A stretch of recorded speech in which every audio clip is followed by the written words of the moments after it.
Andrew, what do you take out of the performance today? Yeah, so the scoreboard was disappointing, but I'll probably start with, I've seen teams win a premiership and get smashed in their 2 pre-season games, and I've seen a team have a 1-win season and win both their premiership pre-season games. So certainly not going to ride the roller coaster too much. And I think if you look at today, it's a strange game. They 2 periods of the game they polled on a bunch of goals. We won the inside 50 count. We won the time in forward half. Usually stats that stack up pretty well. We created over 30 front half turnovers, but I think it says over there we lose by 70-odd points. It's a strange game.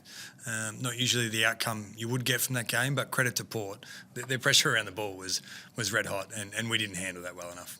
Is that the biggest lesson out of the game, handling the pressure that they were able to bring on you? I think so. Like, you're always putting your game to the test at the start of the year.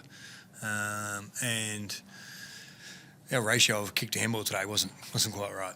So I think if you look at, I think it was third quarter, we sort of looked at about 10 of their 11 goals came from cough-ups or their pressure combined, both probably equal. That the umps in the room next door isn't making a ruckus. Come on, Trev. Rowdy umps. So that we think we contributed to some of that and we can control it, but again, credit to Port for the pressure they brought. First quarter, you dominated territory, but your skills really let you down. What do you think was behind that? Obviously, you've got a lot of young guys, and I was only 3,500 here today, but first time in front of a crowd. Do you think that had a factor, or? I would hope not. If that's the case, they've got to play in front of a few more in a couple of weeks' time. But I think it was pretty windy. The conditions were tricky, but still the expectation of our skill level, we want it to be higher. So that wasn't quite at the level we wanted it to be today. Are you worried about the start? I mean, you give them the 8-goal advantage to start with. What was missing when you came out? Oh, I think Mitch just alluded to the start was actually pretty good for us. The first 10 or 15 minutes, I think, might have been 7 entries to 1. So I don't think that was the issue. I think they just scored a bit too efficiently when they went forward. Unfortunately, Harry Edwards will miss round 1 with the concussion, and you've got a bit of a depleted backline at the moment. How big of a blow is that? Yeah, I think I'm led to believe it's 12 days minimum for concussion protocols, and we're 14 days out from round 1 game, so he might still be available. We'll see how he goes over the next little period of time. So, disappointing for Harry. He's an important player in our backline, clearly, and I hope he's okay. Do you think it was more perceived pressure that was out there today, or did you feel like it was the actual pressure that was getting to your younger players? Well, the numbers tell us their pressure was high. I think the data that we get, their pressure rating was quite high, but sometimes we can fuel it too by spilling the ball out or choosing to overhandball. That's just part of our game we're going to have to work on. Looking ahead to round 1, who do you expect to be able to come back and boost that back line out of the players that you're missing at the moment? Yeah, so there's a few weeks still before round 1, so we've got a bit of time, and but we're going to have a few that are going to be really close, and we're going to have to make some decisions around how many of those guys that haven't had huge minutes come in and play round 1, but we think we'll have some more availability round 1, which would be great. Starcevic and Jinby? Yeah, they'll be around the mark, so there's still a fair bit of water to go under the bridge, and they've got to get a fair few sessions done between now and then, but they'll be close. What did you make of Josh Lindsay's performance today? I thought all of our young players showed some moments. Like, he's under the pump sometimes there in the back line today, Josh, and playing against some good opponents, which is, it's great for him, and he's learning and his development, and Cooper had some moments, Willem as well, in their first game for our footy club. So, there's some excitement there for sure.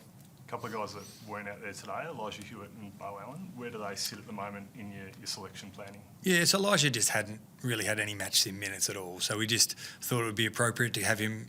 He's missed a chunk of training now, so just to play in that game yesterday. And Bo's in a great competition for spots. He's had a strong pre-season. He didn't play many games last year, Bo, so he's had a good block of continuity last year. He played well yesterday at WAFL, and he's put himself in contention for a spot early in the year. Were there any other standouts yesterday in that WAFL game? We didn't start the game well there either, so there might be something we have to look into there. But I think we saw some pretty consistent performances.